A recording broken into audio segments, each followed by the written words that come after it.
اللہ فرماتا وہ وقت کب آئے گا جب قرآن تمہاری زندگی میں اتر آئے گا، وہ وقت کب آئے گا جب اللہ کا ذکر تمہاری زندگی میں اتر آئے گا۔ زندگی تو جا رہی ہے، جوانی آئی، بڑھاپا آیا، لیل و نہار نے وقت بدلے، چرخ نے اپنے تیور تبدیل کیے، حکومتیں تبدیل ہوئی، زمانے تبدیل ہوئے، تو جہاں کھڑا تھا وہیں کھڑا رہا۔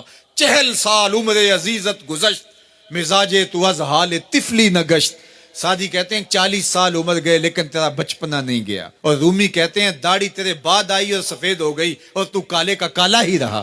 تیرے اندر نور نہیں آیا، تیرے اندر روشنی نہیں آئی، یہ تیرے بعد آئی اور پھر سفید بھی ہو گئی لیکن تو ابھی تک کالے کا کالا ہے۔ رب کہتا ہے وہ وقت کب آئے گا تمہارے سینے میں قرآن اترے، وہ وقت کب آئے گا ذکر سے تمہارے دل میں ارتعاش پیدا ہو، جب تم رب کا نام لو تمہاری آنکھیں آنسوں کا خراج دینے لگے۔ وہ وقت کب آئے گا جو ہی قرآن کھلے چھم چھم تمہاری آنکھیں برسنے لگے۔ علم یان للذین آمنوا، وہ وقت کب آئے گا اہل ایمان کے لیے، ان تخشع قلوبہم لذکر اللہ وما نزل من الحق۔ اللہ اکبر، اللہ ہمیں وہ آج دن نصیب کر دے کہ قرآن سے یوں جڑ جائیں کہ قرآن کو پڑھیں، قرآن کے حرفوں سے نور پھوٹتا ہوا، درد پھوٹتا ہوا ہماری روحوں میں اترنے لگے، ہمارے قلوب میں اترنے لگے اور ہماری آنکھیں آنسوں کا خراج دینے لگے۔ اب میں اور آپ دیکھیں ہماری زندگی قرآن کے ساتھ، اللہ کے ذکر کے ساتھ، اس کی یاد کے ساتھ کہاں تک جڑی ہوئی ہے۔ ہماری زندگی میں کہے کتنے ہیں، تفکرات کتنے ہیں، ہماری زندگی میں ٹھٹھے اور مذاق کتنے ہیں، اور عبرت حاصل کرنے کے مواقع ہماری زندگی کے اندر کتنے ہیں۔ پھر ارشاد فرمایا اعلموا، جان لو، انما الحیات الدنیا لعب و لہو و زینت و تفاخر بینکم، یہ دنیا ہے کیا جس کے پیچھے تم نے سب کچھ برباد کر دیا۔ سب سے قیمتی اثاثہ تو دل تھا، اس دل کو بھی دنیا کے لیے وار دیا۔ یہ دل تو رب نے اپنے لیے بنایا تھا، اے دل حجرہ رب سچے دا، یہ اس سچے رب کا حجرہ تھا۔ قلوب المومن عرش اللہ، مومن کا دل تو اللہ کا عرش تھا، لیکن اس عرش پہ بھی غیروں کو بٹھا لیا تو نے۔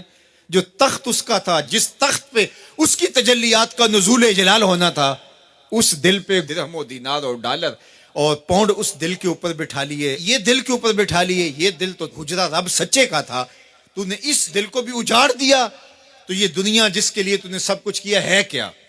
اعلموا، جانو، انما الحیات الدنیا لعب و لہو و زینت و تفاخر بینکم، یہ دنیا کھیل کود ہے، آرائش ہے، اور ایک دوسرے کے اوپر تفاخر کرنا ہے۔ وَتَكَاثُرٌ فِي الْأَمْوَالِ وَالْأَوْلَادِ، فخر جتلانا، میرے بیٹے اتنے ہیں، ماشاءاللہ بڑے بڑے افسر لگے ہوئے ہیں، میرے پاس دولت اتنی ہے، میرے اتنے بنگلے ہیں، اتنا بینک بیلنس ہے، اتنے مربع، اتنی جائیدادیں ہیں۔ انسان ساری زندگی یہی کرتا رہتا ہے۔ وَمَا الْحَيَاةُ الدُّنْيَا إِلَّا مَتَاعُ الْغُرُورِ، اور جو دنیا کا ساز و سامان ہے سوائے دھوکے کے سامان کے اور کچھ نہیں ہے۔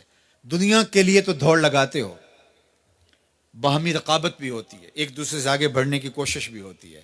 اللہ فرماتا ہے آؤ مسابقت کرو، آگے بڑھنے کی کوشش کرو، الی مغفرتن، مغفرت کی طرف، من ربکم، جو تمہارے رب کی طرف ہے، وجنتن ارضھا کعرض السماء والارض، اس جنت کی طرف آگے بڑھنے کی کوشش کرو جس کی چوڑائی زمین و آسمانوں کے برابر ہے۔ زمین و آسمانوں کو پھیلا دیا جائے تو یہ جنت کی چوڑائی بنتی ہے، جس کی چوڑائی اتنی ہے اس کی لمبائی کتنی ہوگی۔